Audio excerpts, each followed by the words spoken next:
question. One more question, which will be available to our Patreon listeners. So we'll say bye-bye to our main listeners now.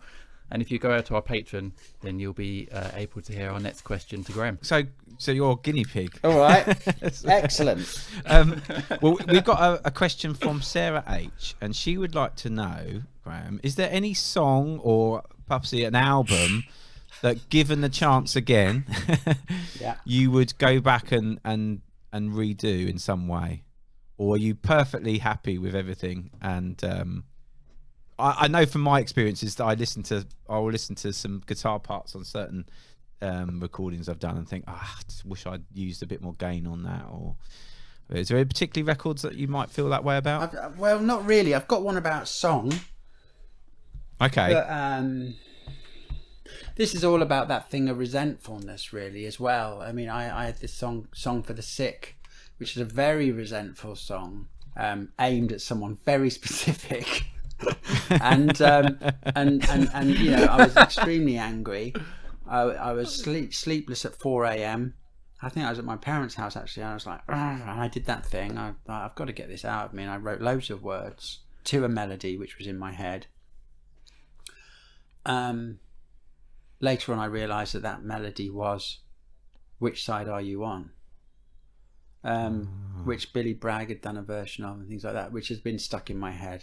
But luckily it was a folk song, so traditional, so it's all right that I nicked the melody. But the words, they're just searingly angry and sort of... I kind of regret that song. I regret thinking it was a good idea putting it on an album. And I think it's on Kiss of Morning, isn't it? Which was meant to be kind of reasonably positive. But then there's this negative, angry little song on there, which I actually did on Jules Holland as well. And I could never really understand why they asked me to do that specific song on Jules Holland. I wanted to do something nice. And they said, no, we want this song. Oh. And then after I'd done it, Jules Holland said, oh, a little bit sweary, wasn't it? And I thought, well, you wanted me to play it. I didn't want to play this one, this angry little tune.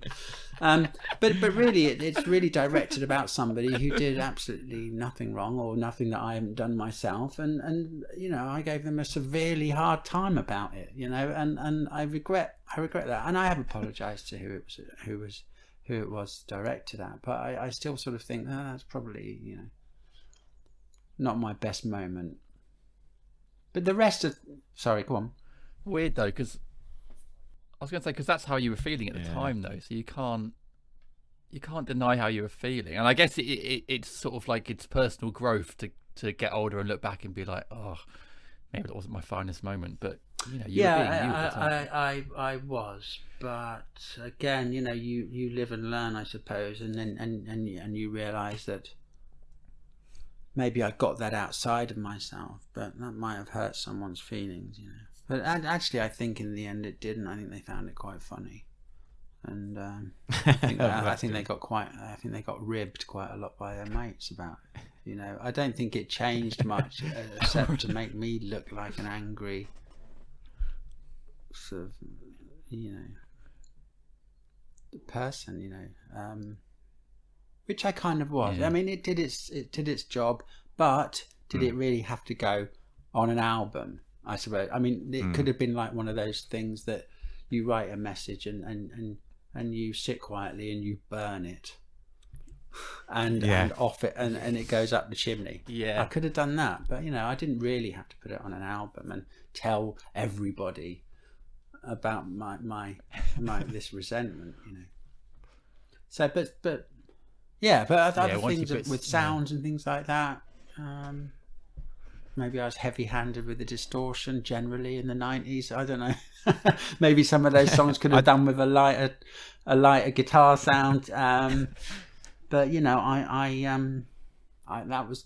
It's funny that the 90s is associated with quite a lot of distorted guitar. You know, at the time, I didn't. Well, it was my kind of musical awakening, really, in the 90s. Yeah. Like, you know, from kind of, I guess, the late 80s, getting into Sonic Youth and obviously Nirvana and the whole grunge thing, and then we came into the, you know, your era of like the Britpop and stuff. I think that was a big musical awakening time for me, and loud guitars were what I loved the most.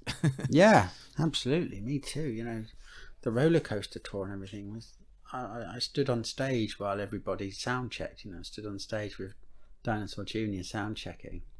And it was just, they didn't even play a song. They didn't even run through a song. They just made as much noise as possible. And and then went, yeah, that's fine. And I was just like this. And the same with My Bloody Valentine. You just, they do songs band. and everything. But, I've been at their shows when they've done that bit and You Made Me Realise, and it's increasingly longer. And I've been on the back of the PA system, round the back of the PA system, and still having to push on my ear. So it's loud on stage then, because you think, like, normally, obviously, like with the monitors and stuff, it's normally a bit more. No, I wasn't in front of the PA. Tranquil. I was at the side of the stage, but behind the PA, yeah.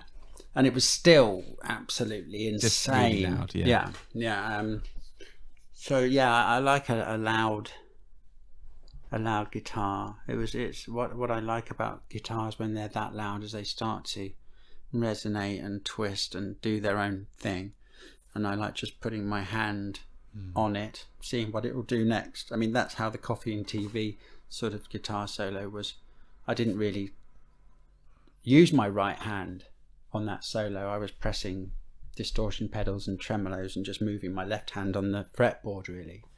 It was. Can you remember what pedals you were using on that? Well, there was probably a Sennheiser fuzz pedal. I think that's pretty much the sound. And then I'd stick a Rat on with that. And I think there was a... Oh, Rats are brilliant. I had a Rat There was pedal. a vibrato in there, I think, and a tremolo.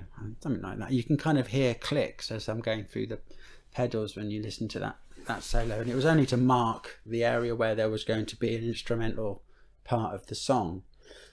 So I just did that. I said, that's my territory, and just did that. And then we went on to something else. And then a couple of weeks later, should we go back to that song and see about doing a solo, and listen to it? And it's like, wow, it's not bad. Should we just leave it? And so we just left. I love stuff like that. It's so good when things that happen. So that was just my first, things that happen. Not even thinking. It was like automatic drawing or whatever. But I don't really regret anything.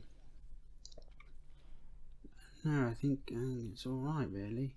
Just that one song. That's was good. A bit, grumpy moment. That's the beauty of a musical. That's the beauty of a musical instrument, is you can literally just start bashing it around and see what happens, and you're creating something. Like, it might sound terrible, or it might sound amazing. That is my philosophy, really. It's that's the beauty of it. So, I don't know all my scales on the guitar and all of that sort of thing, but that means I will use some notes sometimes that, if I did know my scales, maybe I wouldn't have used those notes. I would have used a proper note, and those notes would never be there. I would have, my fingers wouldn't have gone to that. So I like the idea that the guitar participates in its own thing. Yeah. I'm delighted to hear you say that, because I self-taught myself the guitar, and I can play like most of the like main chords down the bottom and a few bar chords and stuff, but I don't know the scales, and I was thinking of maybe getting lessons to learn the scales so I can get better at it. But if you can't do it, then what just you. I don't know many guitarists who can. I'm not going to study up on the become on a the bedroom blues guitarist, ones. don't you? Just study the blues. I'll just do that. A bit. They're the same. I remember getting going to get some guitar lessons. I think someone bought me some guitar lessons, thinking, oh well, he needs to get better if he really wants to have a go at making it as a guitar, making it in a band. So I went and did these guitar lessons, and within 2 lessons, the guy that taught me said, "Oh, let's not bother with this. Let's just do. I'm going to play." He had a keyboard. He goes, "I'm going to just play 12-bar blues. You just play what you like, basically. I want to teach you improvisation." And it was the most amazing thing to learn about just putting stuff out there and just playing and just hearing and listening and just going wherever it went. And it was that stood me in such good stead, because there's only much you can learn all the technical stuff. That is great, because improvisation is difficult, and it's very hard to, it's another thing of making yourself completely vulnerable, because bad notes are bad notes. You can't really hide when that bad note hits everyone's ears and they pull a face. It's horrible. Yeah. It's true. But it happens. You've got a risk. I mean, I do get bad notes.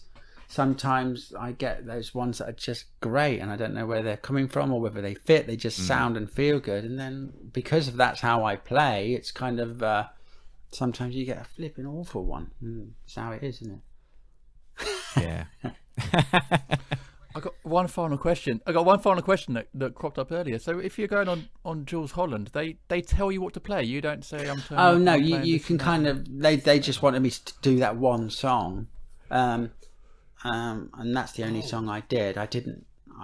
They didn't come back to me for two more or another one. But I don't think that's generally the rule. No, I think it's a discussion after discussion. All right. No, they're lovely. I love Jules, and I love Jules. I love the Jules Holland show. It's just that was a evidence of my grumpiness there. Yeah. For everyone to see. Well, it's been a joy talking to you. You too. You guys, thanks. Graham. Thank you. Honestly, thank you so much for your time. Pleasure. Yeah. You really appreciate it. And take care of yourself. You too.